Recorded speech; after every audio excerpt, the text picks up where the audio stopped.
Hello வணக்கம். இன்னைக்கு தோட்டத்துல விளைந்த மணத்தக்காளி கீரையை வச்சு ஒரு பேலன்ஸ்ட் லஞ்ச் தாங்க பண்ண போறோம். ரொம்ப சிம்பிள். குக்கர்ல ஒரு 4 வகையான பருப்பை போட்டு அதோட பூண்டு, தக்காளி, கீரை, அப்புறம் உப்பு, மஞ்சப்பொடி, ஜீரகம் கொஞ்சம் எல்லாத்தையும் போட்டு நல்லா வேக வச்சு எடுத்துக்கலாங்க.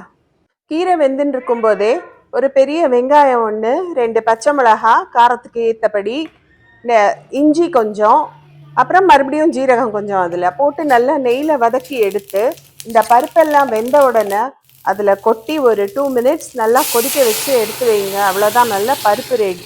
லஞ்சுக்கு நான் கோதுமையோட கூட மொச்சக்கொட்டையும் போட்டு கொஞ்சம் ஜீரகம் போட்டு ஜஸ்ட்டு வேக வச்சு எடுத்து வச்சிருக்கேங்க. அதுதான் இன்னைக்கு லஞ்சுக்கு சாதத்துக்கு பதிலாக உபயோகப்படுத்த போகிறோம். கூடவே ஒரு பெரிய கேரட்டை பச்சையாக நறுக்கி வச்சிருக்கேன். அப்புறம் ஒரு கப்பு தயிர் போருமே, பேலன்ஸ் லஞ்ச் ஆச்சு. எல்லா வித சத்தும் இதுலேயே இருக்குங்க.